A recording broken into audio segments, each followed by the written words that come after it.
We'll start with a little exercise. Okay? Imagine a time machine. How many of you have seen that movie, Back to the Future? It used to be my favorite movie. Anyway, in that case, the time machine sometimes didn't work, and the professor had a lot of difficulty getting it to work, and finally Marty makes that trip. So you guys are going to make that trip. So I'll give you about 30 seconds. I'd like you to think about if you were to be in that time machine. It can take you back into the past. So at what point in time in past would you like to go, and where would you like to go? Okay? So when I ask you the answer back, I would like to answer something that says, I would like to go back to 1971 and I'd like to be in Tibet. I don't know what, but something like that. Okay? You got 30 seconds.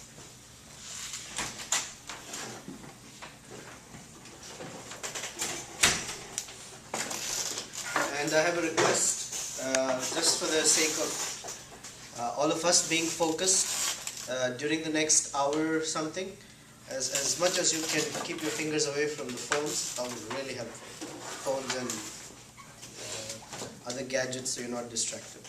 Just helpful for me. Okay, thank you. So, 30 seconds to start thinking about if you're going to be on a time machine to take you back in the past.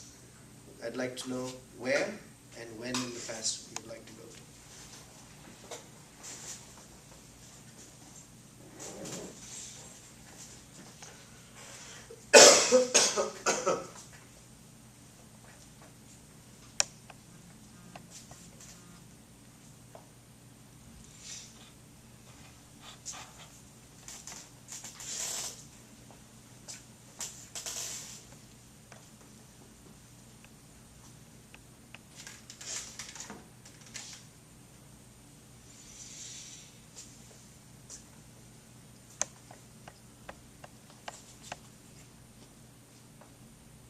Okay. Any volunteers? Or we usually follow the standard format, just go in order and everyone gets to speak. Tushar, we'll start with you. I would want to be in the age when Edison invented the bulb. So, place? I don't know where he lived or the time when he invented it. But Okay, just keep searching. Tell your time machine. Find out where inventing the bulb. that is where and when I would want to be. Okay. You want me to ask you why? Because that was the age when he created something out of nothing, and it was not just artwork or a pencil which didn't serve humanity a purpose, but it was actually something that revolutionized the way we live. Okay. Pankaj? I would like to be with Swami Vivekananda when he was in Chicago. 1896 or something. Yeah. Okay. At that time he has given one speech over here. Mm-hmm. So I would love to be with him at that time. All right. I'd like to go back to the Cholan age in Tamil Nadu, where there was this arts and culture were flourishing. I'd like to. What would you do there? It's such an exciting time to be So give me a time in history. When 13th century. 13th century. Okay. Hi. I was thinking about going back to when I was 5. Uh-huh. And when I was at home with my parents and we just brought a puppy home. That was one of the happiest moments I remember with my family. Okay. Arshinga. If possible, I would like to go back in time, any time, when Krishna was a baby and play. Okay. Just about 5,000 some years old. Okay. You'll play with. Right? Probably to August 2010 over here, and so that I could have come here sooner. And When did you come? August of 2011. So you wanted to come 1 year earlier. Yes. because what I've experienced is something that is totally very unique and completely, it's changed my way of thinking, and I wish it could have come sooner, because I feel that, one whole year got wasted in between. Aditya, we're speaking about IIT, aren't we? Yeah. Just okay. Because a lot of thoughts and a lot of new ideas that I've got came after I came here, My thought process was so one-dimensional before.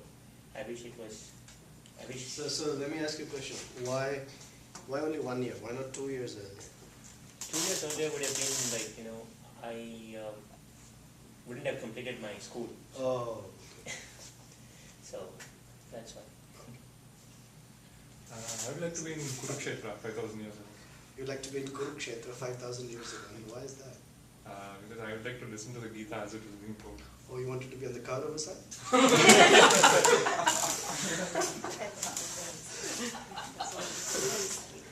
I see that. Oh, hold on. I have to ask you, what does your t-shirt say? You're already saying. What does it say? It's- Oh yeah. This Oh, one. this is my favorite shirt. Thank you. Please read it. This is one of my favorite t-shirts. Please read it. You want me to read it loud and clear? Okay. Okay. When I say, okay, when I say I cleaned my room, I usually mean I made a path from my door to my bed. I love that t-shirt. All right. I wish to go back to my school days, high school days, Year. where we had no commitment, Year. full of Year. enjoy. Year. 2004-5. 2004 and 5. You had no commitments in life. We simply enjoying. So you want to have a life that's free spirited. Or Simon? No, I just joined. You just landed in time machine. We'll come back to you. Okay. Pretty similar to that, school days. Because that was a time when I could take part in a lot of activities, have fun, music, sports. Pretty much a relaxed time. Including studies. But that was a good time. Very good time. Now only studies. Unfortunately. Actually, not even studying, mostly working. I'd like to go back to 1996 when I was young and I didn't have any priorities and I got no attention from my family members. Now you have priorities and not enough attention. No, yeah. So I'm going back to that time. Okay? Alright. I would go back to 17th or the 18th century to Greece, because most of the mathematicians are from Greece and would invent all the formulas and all that, which I've already mentioned.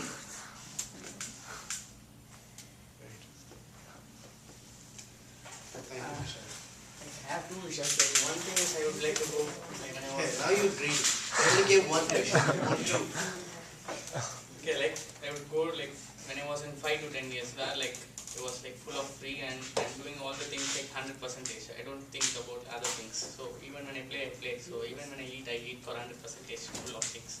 So now like it's not. So that's Now your mind is in different places. You know, it would be nice if none of us grew up. No? How many of us want to be in our childhood? And nobody wants to grow up. Even I used to go back to my school days. I was leading a tension free life. Now you have tension. It's not Called loans, money problem. money problem. Same story. Yeah, I would like to go back to my around 1999, 2000 when I used to live in my village. So that when we moved out from there, I would like to go back to that phase, that time when I used to have a lot of friends. It was fun. Pretty good time.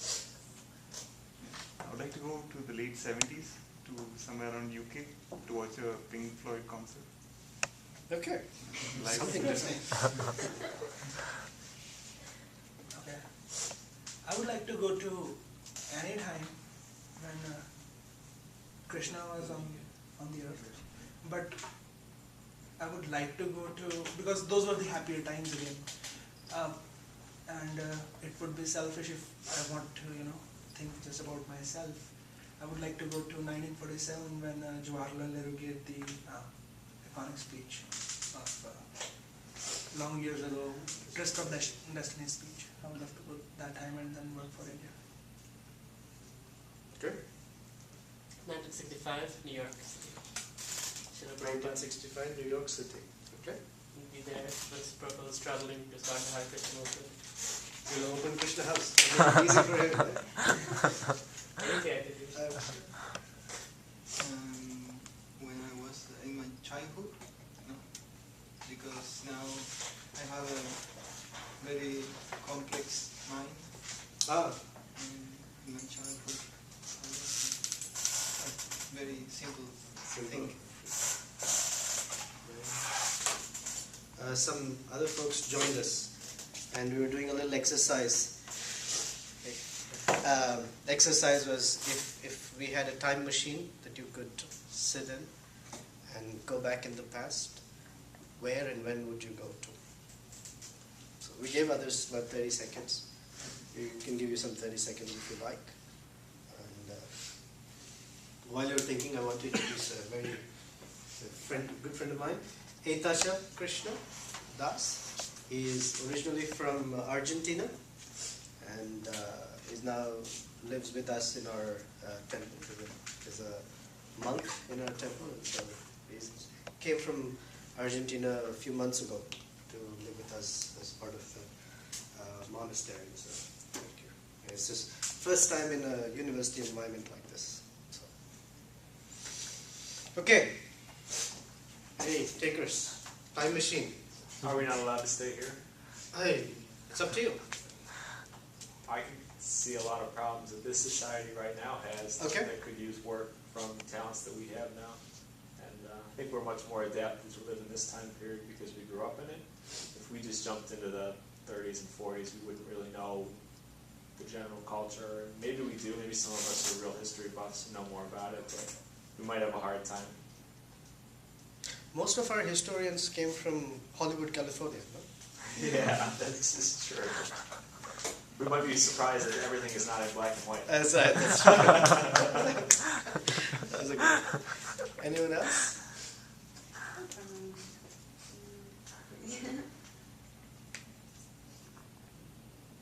You want some more time to think? Yeah. Okay. 1920s, France, Paris, and all the great novelists were writing music and flappers.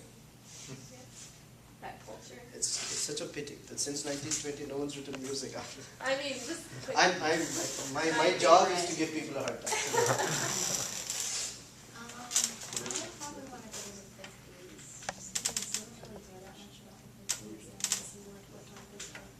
What life was like in the 1950s, right? And someone else, Narasimhan, you wanna? I would like to go to childhood days, like probably like 90 to 95, where it's like our family is a joint family system, and a lot of agriculture was involved, and we no need to depend on a city, where for anything, for job also we never travel to a city. So it's like a joint family system, and that's why I want. That's how it was for you? Yep. He also wants to go back to his village right then. Would you like to try? I think I would like to go back to, like, in Mexico there was kind of violence in my country, so I would like to see if there's a change, something. Thank you. What year was that? It was like 2 years ago, 3 years ago. Oh, 2-3 years ago. Anyone else who's not spoken well? Okay. Okay, so this is just to... One of the things about karma, karma has two connotations, the word karma, from a Vedic standpoint. If you remember, last week we talked about the Vedic worldview, and the worldview has different elements or aspects to it. One is the individuality of all living beings and the sense of identity. The other was the material nature. The third was karma. Fourth was time. Do you remember other things? Fifth was the concept or the idea of an absolute truth or the supreme being or God and different understandings of that. The elements of, I guess, evidence supporting that idea. And then there was the other element of a process, generally called yoga. This is the process by which the individual connects to all of these topics, specifically the absolute truth, and the process by which one's range of understanding or consciousness expands. Now, I think I made that statement. If not, I'm making it today. In a modern educational system, like a university like this, as you go up from one level of knowledge to another, like you have courses 101, 201, 501, like that. And in each level, you're adding new data points, new data elements to existing understanding. True? I'm coming out of a cold and fever, so a little yes or no would help. So as you go from one level of course to another, you're adding new data elements. The Vedic system is not that. The Vedic system is that the soul, that we talked about last week, the soul is a conscious being that has all knowledge about itself and about these elements that we talked about already there. It's a pre-existing situation. And as one develops on their spiritual trajectory, the existing layers of misunderstanding are removed. So in one process, we're adding new information. And in the Vedic process, we're removing the existing, what we call misconceptions, so that the soul proper can fully shine forth. You understand?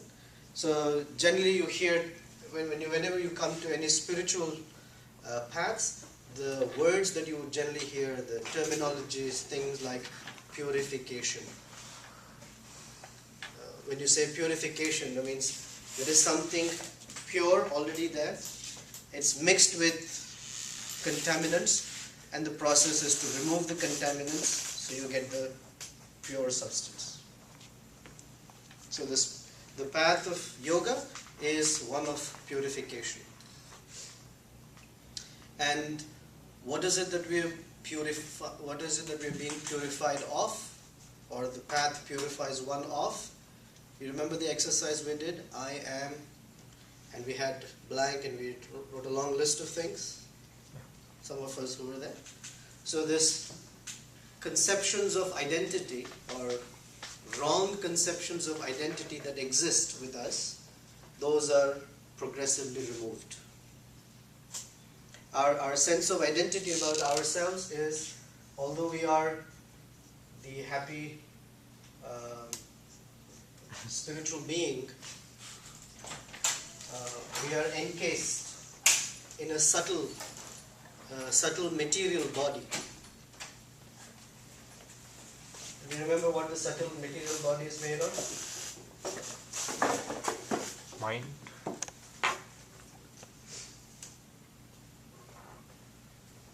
Guys over here last week. Ego.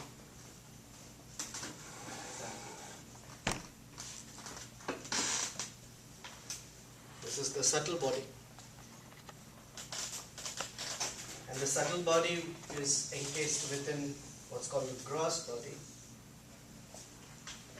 Here we see our gross body, and it's made of the 5 elements. Earth, water,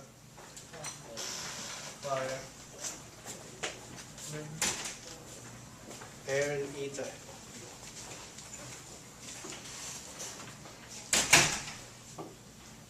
So body, subtle body, are the casings. And so what happens is our sense of identity is according to our identification with these casings. So when we say I am,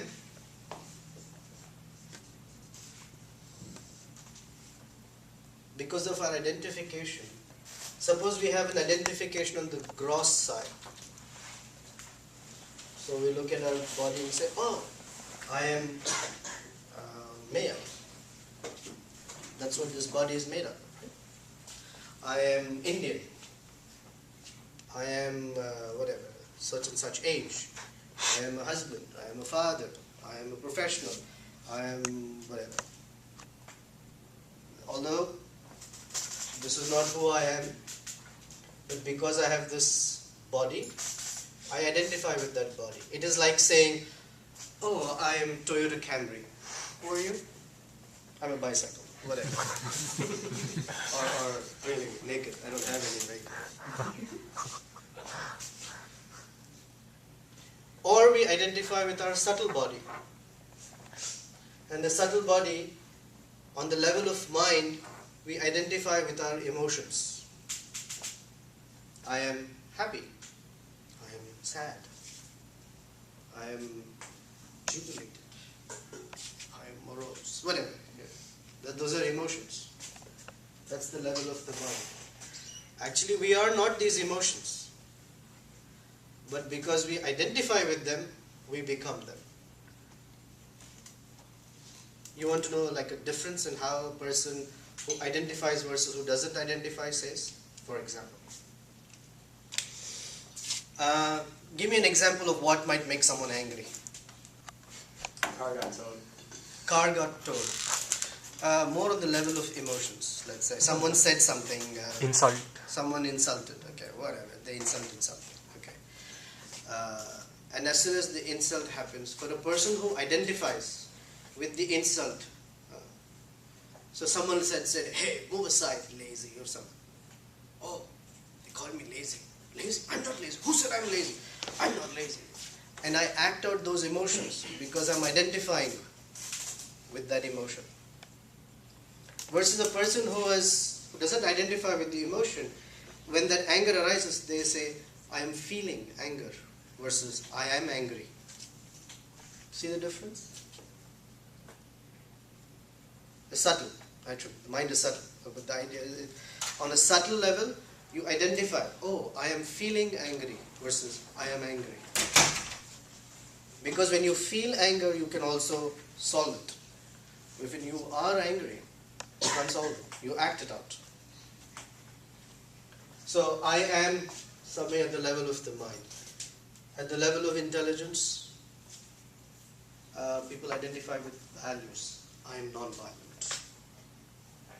People say I am violent, but I really am not. Or I am liberal. I am conservative. Or left wing, right wing. I love conserving the dolphins or whatever. I love eating the dolphin. And all of it happens because of what's called ego. It's that thing that makes us identify with our subtle or gross body. On a more practical level, how many of you here are auditioning for the Ramayana drama here? Okay, so October 21, confirmed? No. Perhaps October 21. We're trying to, I guess, have a big play on this. Really trying to do it nicely. And Harshinga is the script writer, and they're auditioning for different persons to play different roles. Okay. Now, let's say someone gets the role of the lead character, Rama. Okay, that's Ramayana drama. So someone is a Rama, and so Rama is this, for practical purposes, this warrior prince. Okay. So suppose they get that role. Can we pick on you for a moment? Yeah. Okay. Suppose you get that lead role of Rama. Okay. So when you're practicing your lines and all that, you will say, "Who dare challenges me?" Whatever. The practice is over, you've had dinner, you go home, you go to your room, and someone says something to your room and he says, "Who dare challenges me?" And you ask, "Who are you?" "I am Rama." You understand? Yeah. You're out of character, but you're still so identifying with that character. Right? But you are not Rama. Similarly, the soul, because he's in a particular subtle and gross body, he thinks of himself as that identity. I am such and such, which is not the right conception. Okay. So because I am something, whatever that sense of identity, then I do naturally something. Correct? I am unhappy, so I do something to become happy. I am intelligent, so I do show off. Whatever. I am and I do. They're interconnected. Now, the world in which we live is governed by certain laws by which it says that whatever we do, there is a reaction to it. There is some response to it. The only response you don't get is in a class like this. You speak and nothing comes back. This is a karma-free class. That's a joke, by the way. So, I do something, and then the nature around us, it reacts, it responds back. Like in Newtonian law, if I were to kick this, then I feel an equal and opposite force back, right? So, this I am, I do, and what I get back in return. All of this constitutes what's called karma. So literally the word karma has two meanings. It means action, whatever I do. Right now I'm speaking. This is a karmic activity. Because by my speaking, I am going to generate some karma back. For example, by my speaking, I'm going to generate karma in this way. Some people will be appreciative and they will come back and say, "Very nice, very nice." Some people will be like, "What are you talking?" I got very insulted. I did not like it. So I get speech back at me. That's karma. So whatever you do, you get something in return. As simple as that. That's called karma. Okay? Now, why is it important to discuss this stuff? Because we do notice, if you haven't already, we do notice that in our life, many of us here want to go back to a time when there were no problems. That means today there are problems. And what problems we have today, according to the theory of karma, are all reactions for something we have done previously.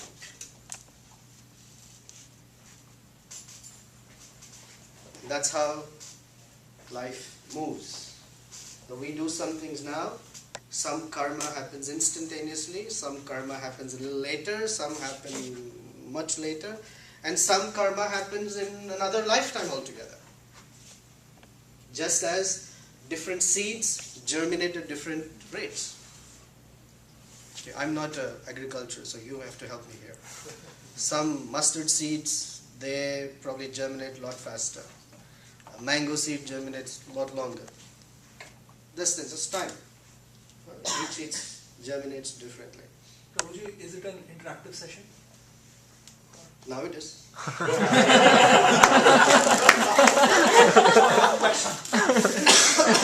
You're using this term You're using this term karma over and over. When we say karma happens, does this mean that a lot of things come together in a particular fashion and we call it karma? Yes and no. I'll explain. Sure. I'm just building it right now. Nothing. We haven't even gotten to karma. We're just building from last week to this week. There's a gap of 1 week, and usually that's enough for things to. Yes. So I'm building from where we left off, and building one little incremental layer of each.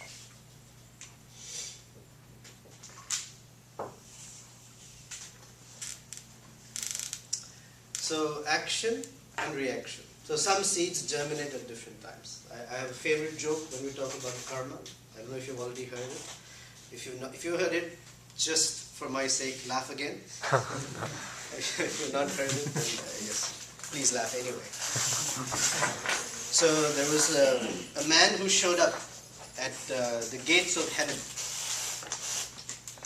And Saint Peter, I believe, he's the one who checks if everything, they have their visa and passport and they're allowed inside.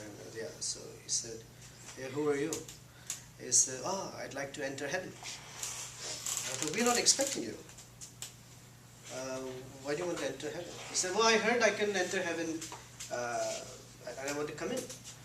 "Oh, it doesn't work like that. For you to enter heaven, you must have done something good. Have you done anything good in your life?" So he thought, "Oh yeah, I've done something good." So tell me about it.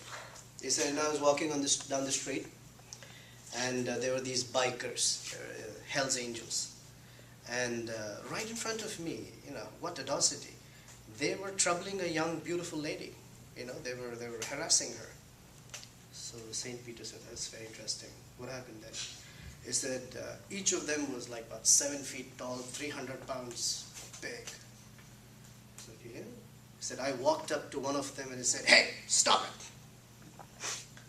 And he said, "What did he say?"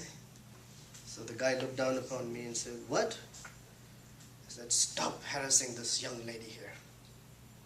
And he said, and I told him, "If you won't listen to me," I reached up and yanked the nose ring off his nose just like that. And Saint Peter said, "That was fantastic. When did that happen?" He said, "About 2 minutes ago." So that's quick karma. Whatever you do, there is some reaction to it. You're a good audience, I must say. So some happen quickly, and some take time. If we insult someone, it comes back sometimes quickly. But sometimes if the fellow didn't understand, it takes long. As they say, in this world there are certain laws. Goodness begets goodness, respect begets respect, violence begets violence, gratitude begets gratitude, generosity begets generosity, cruelty begets cruelty, like that. Because what you give comes back at us. That's the law of karma, primarily.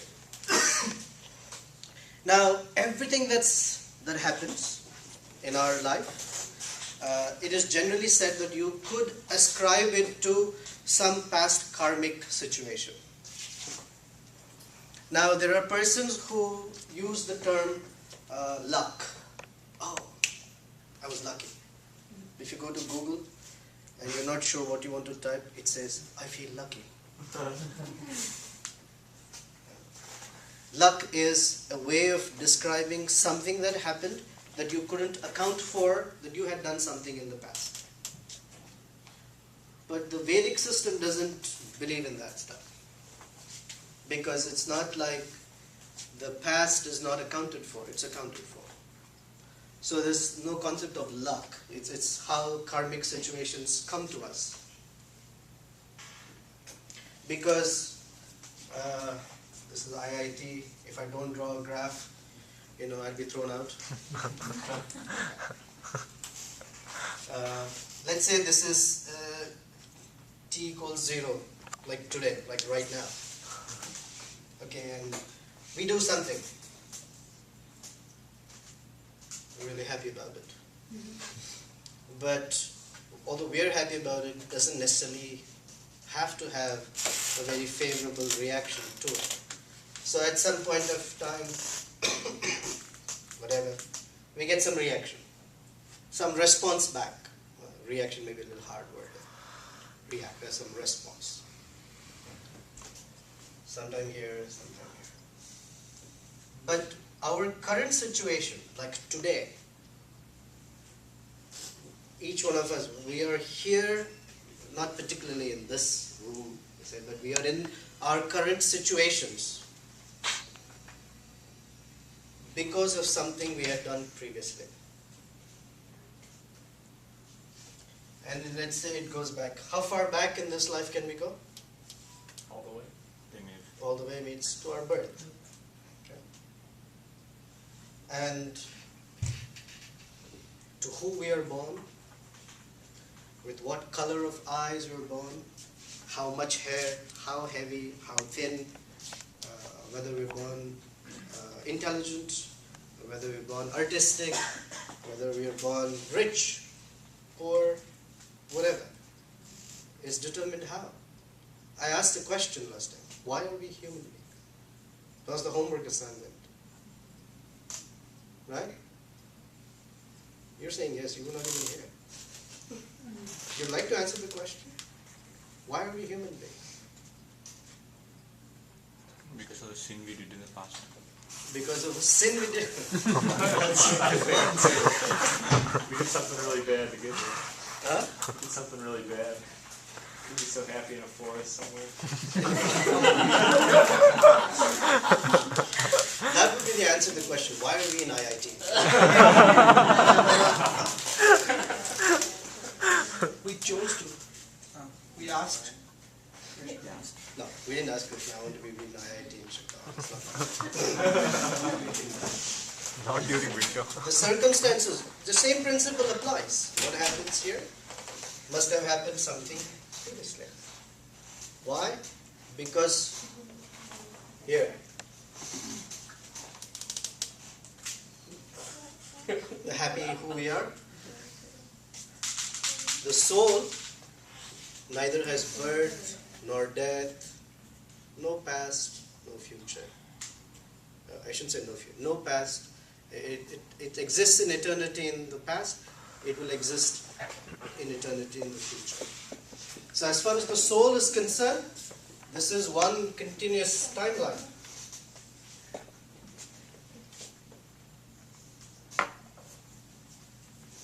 Let me finish the sentence now.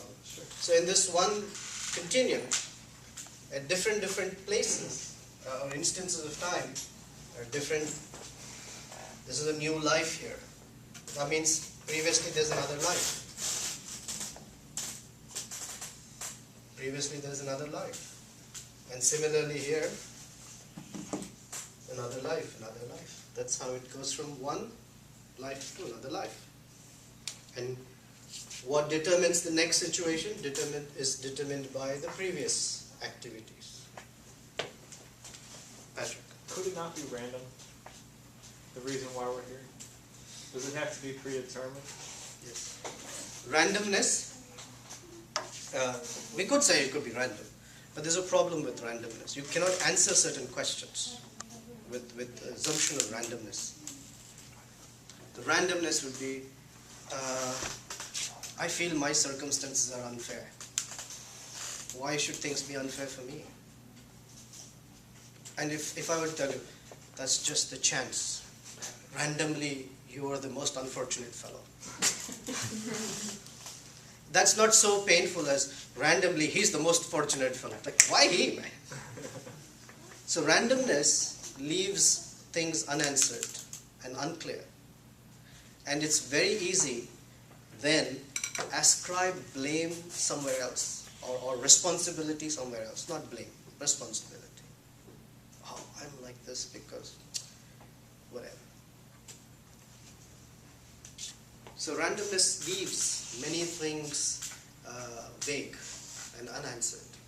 I see what you're saying if you're talking about a specific situation. If you talk to someone in their life and they just got divorced, they lost their house, something terrible happened, that seems like they're the most unfortunate person in the world. But if you look at their entire life, if you look at all of it, you can't say that one person is significantly more unfortunate or significantly You more can't. happy. That's It depends on a lot of different That is correct.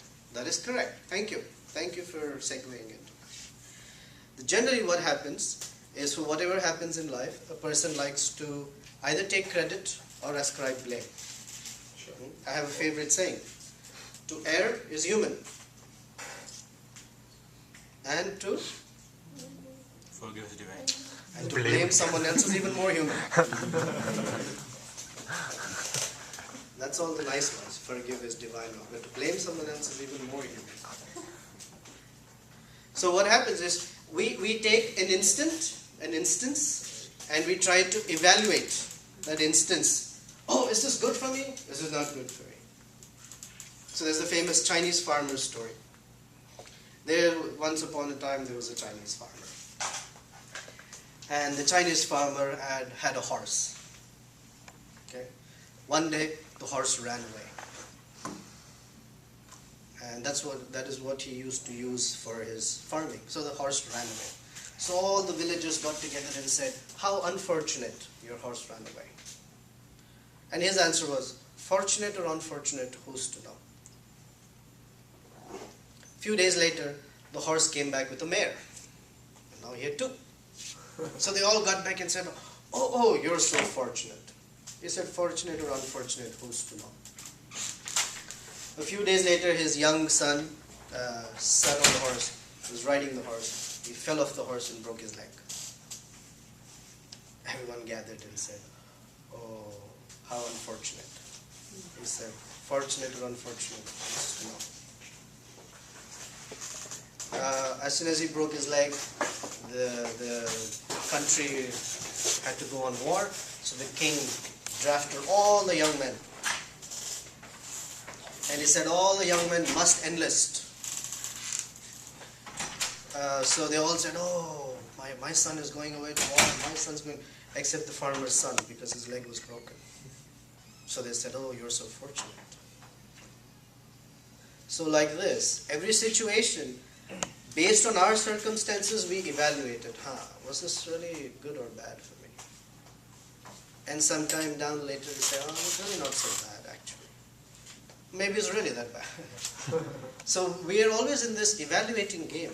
But what is happening really is not that someone's really getting at us. It's just things are moving.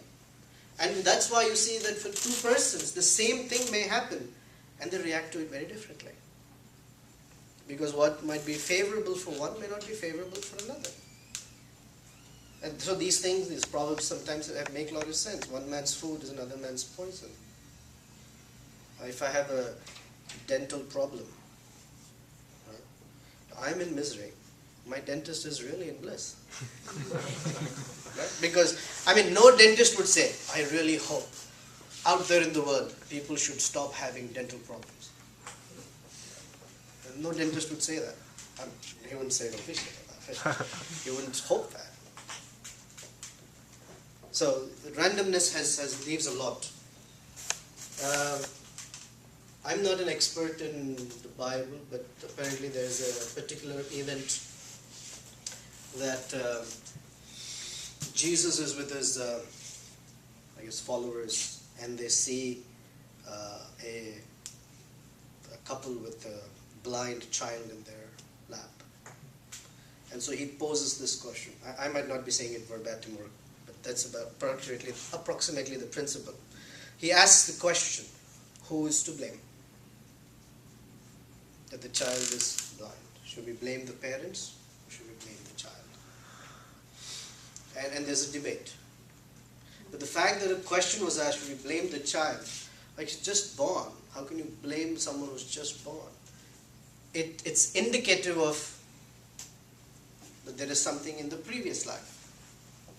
That the consequence of this is this. And we shouldn't get too uncomfortable with that. What is this? Blindness is well, if we put our hand in fire and say, bang, fire burns. Certain laws prevail. And so the point here is, it is our responsibility to understand how karmic laws operate. If not every little detail of it, in general, the principles by which karmic laws operate. The onus is on us to know. Sure. So since you were saying that from different vantage points, different viewpoints, the same action can be either good or bad. So how do we absolutely say that this action is good, this leads to good karma, and this is bad, this leads to bad karma? How we say good or bad on an absolute scale? Yes, but when we say that it's relative. Is on the basis of how does it impact the overall consciousness? What facilities are available for that consciousness? For example, in high level of intelligence, is that really bad? Yeah, depends on how you use it. Or not use it at all. Mostly that's the case. For example, eyesight. You're wearing spectacles. Okay. Now a vulture has such fantastic eyesight. He can be high up, about a mile up, and he can perfectly see what's on the ground. What is he looking for? Dead bodies. Come on. With that vision, what is he looking for? Dead bodies. It depends on how you apply what you have. So you may have a good birth, not so good birth, great intelligence, lot of wealth, not enough wealth. It depends on how you use it. When we were driving in, I was telling a Velu a story. Hold on, let me finish the story. Okay. There was a teacher who taught his student a special mantra. Not the Hare Krishna. A special mantra by which you could bring back someone from the dead. Actually, the Hare Krishna also can do it. You can bring back someone from the dead. So he graduated from school. He was walking through the forest and he stumbled upon some bones. So he wondered, what are these bones? And started examining them. He saw that there was seemingly like a large rib cage. He said, wow, that looks interesting. Fairly big skull and a teeth like this. He said, I've never seen an animal like that.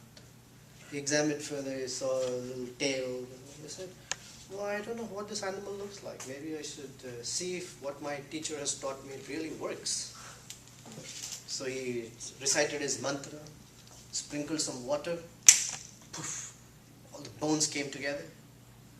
Slowly all the flesh started manifesting, and skin, and there was a big lion. Turned around and gobbled him up.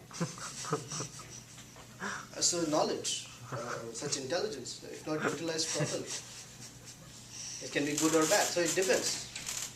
So on an absolute level, good or bad means what are those karmic facilities being utilized for? If it is being utilized for getting out of this identity crisis so that they can understand I am soul, I am a conscious living entity as a first level, then yes, it's good use of it. Otherwise it continues. I'm sorry, I don't know your name. Oh, Isamar. Isa? Isamar. Isamar. I have a question about karma. Like, for example, if you did something bad in the past, in your past life, and you're paying it this life, how do you know that all these bad things is happening right now because of what you did in your past life? Yeah, you don't.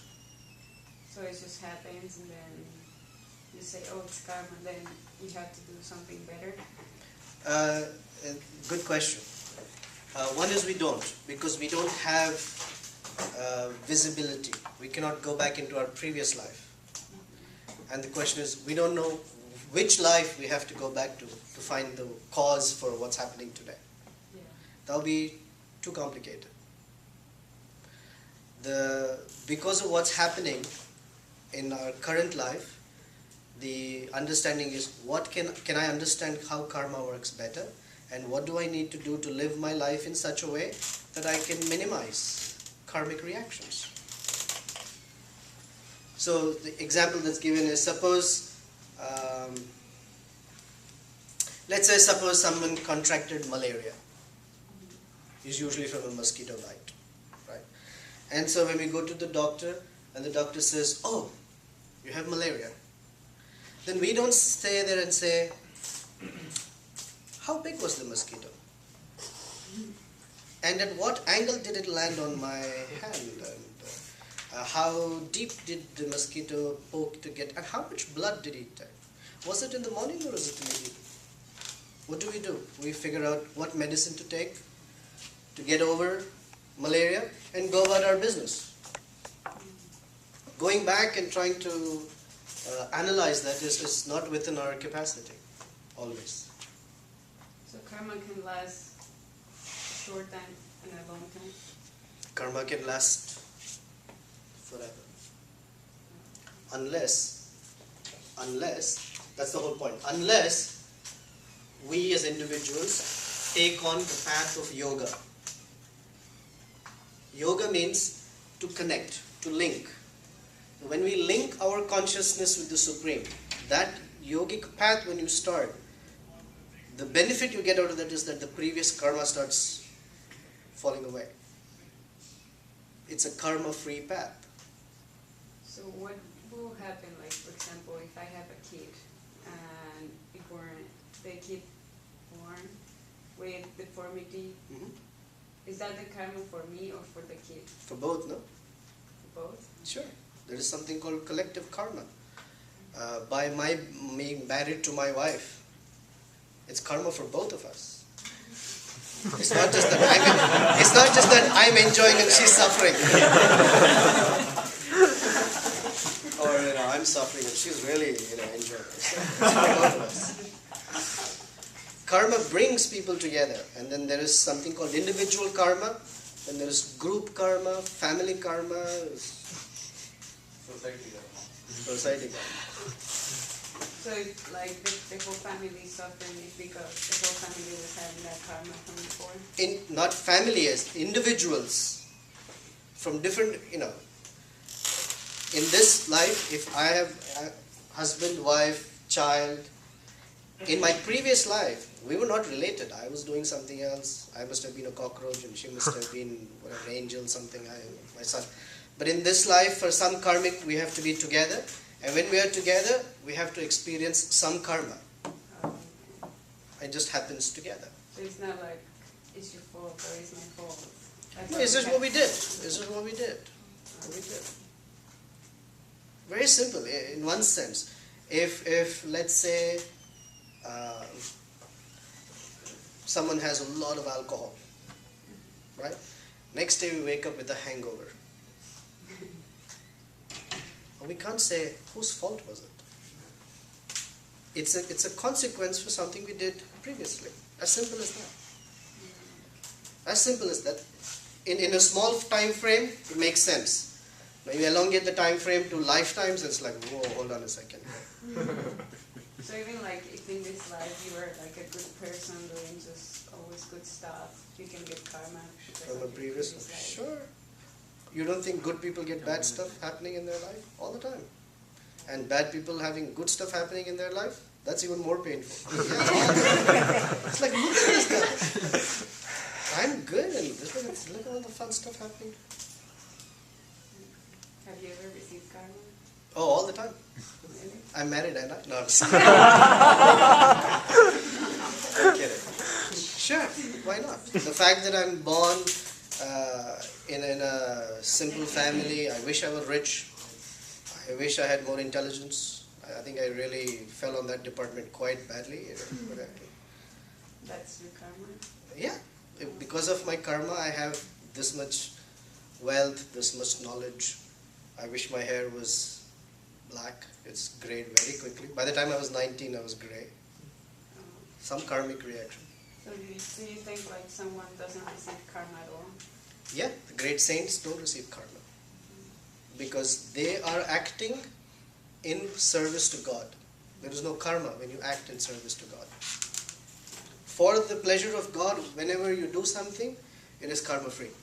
But we should be careful. We should know what is pleasing to God. Slap is supposed to be very pleasing to God.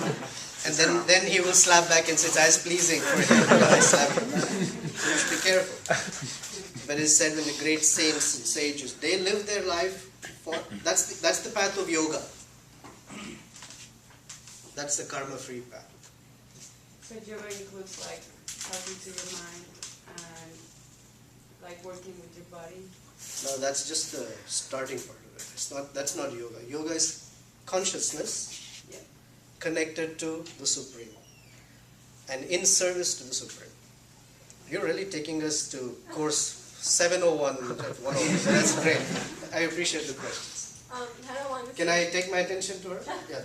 I don't want the same line as what you're saying. So the supreme being or God or Yeah. when you're in service to him, you're not blessed. No, you're blessed. Blessing is no karma. That's a great blessing. So I guess I don't get it. 'Cause when you receive good karma, right? So thank you. When you get bad karma, you have to get another life to experience the bad karma. So when you get good karma, what are you going to do? You have to get another life to experience the good karma. Yeah, it's like when you when you have a lot of vacation accumulated, you go to some fancy place and enjoy vacation. What happens when the vacation time is over? You come back to Chicago, man. So, good karma, it ends, and then you come back to status quo. Bad karma, it ends, you come back to status quo. But regardless, to experience karma, you need a material body. And our basic premise was that being encased in a subtle or gross material body is the problem for which karma is experienced. So karma-free, we use the word salvation, liberation. So what are we being salvaged from? What are we being liberated from? We're being liberated from a material body into our pure spiritual existence. So for that we don't need good karma. We don't need bad karma. We definitely don't want either of them. Is that okay? Yeah, that makes sense. So in service to God, or yogic path is the one that neutralizes both the good and the bad karma. Great question. Thank you. I can speak for the next 10 hours. I have no problem. But how about this? Should we pause for lunch and then see if there are more questions on an informal basis? Or are there burning questions? Any burning questions? What are you going to burn? So, basically karma is like keeping an account of what we do right now. That is correct. Right? So, regardless of what karma says, why don't we just do good? Not expecting, if I do this good, maybe tomorrow I'll get good. Just do good just because you are good. Why not that philosophy? Very good. First of all, to know what is good is not easy. Why is it not easy? Yeah, because it's not easy. We were just having this conversation yesterday, and he brought up a great example that I picked to pieces. He said, if someone comes to your door, a woman, and she says, this guy is chasing me with a knife, can I hide from you? And so you let her go and you hide under the bed. And the guy comes up, and you don't see a knife, you don't see a dagger. He just says, where was this woman? I'm trying to find her. I picked it to pieces, and I told him, what if she's a murderer? And he's just trying to capture her, bring her back to jail. You don't know. You don't know if you made the good decision or not. That is correct. Because you don't know. You don't know what is good. I agree. I agree. To know what is good is very, very difficult. You cannot say something is absolutely good or bad, because it's always relatively good or bad. It's relatively good. You can, I guess, roll your eyes and I can roll mine, but we don't know. How can we say? Do you have any metric by which, or yardstick by which you can say something is good? You cannot. Any gesture you do, you cannot say that this is absolutely good. It has some relative merit or relative demerit, but that's about it. And it is said that even the greatly learned persons are often confused as to what's the real good here. It's not such an easy thing. It's not such an easy thing because our faculties of intelligence, our values, they limit us to understand the extent of good. Because we are operating with that, right? We have karmically, we have certain units of intelligence, certain units of mental capacity. And if every man who has, and we all think what? that I have unlimited intelligence and mental capacity. That's part of the ego operating here. Or even if little humility, I don't have all the intelligence, but I have decent amount, I can figure out. That's the ego. And the ego says, oh yeah, you can figure out, and how do you know what is good? Our sense of good and bad comes from our set of values. What is good in one place is not good in another place. What is good in one period of time is not good in another period of time. This is not exactly that, but I like to end on light notes. So some states' Board of Education did a survey to say 30 years ago, what should you have done in class to be expelled? So they came down, they surveyed, and they said, well, you had to chew gum in class. You had to throw spitballs at the next student or the teacher or something like that. Okay? That was considered bad. You'd be expelled from school. Fast forward 30 years, late 90s. They did a survey. What would you have to do in school to be expelled? You want to take your guess? You have to threaten the teacher with a gun to be expelled. So chewing gum was perfectly okay. So the sense of morality and ethics, they transform with time, with place, with persons, with history, with social circumstances. So how to say what is good? Oh, if I just want to be good, you can't. Even if guns are bad, that doesn't make spitting on someone good, right? Spitting on someone is still bad. Oh, okay. But it's still good karma. Whether you like it or not, there is good karmic reaction from it. And from an absolute perspective, you will get another body. Maybe for the act of restraining the urge to spit at someone. You'll get 2 more units of intelligence for 5 years. I was going to say, in Greek culture, when you have a wedding, people spit on you. It's good luck. There you go. Hey. That's a good thing. If you don't do that, it's bad. You're not giving you good luck in your marriage. When are you getting married?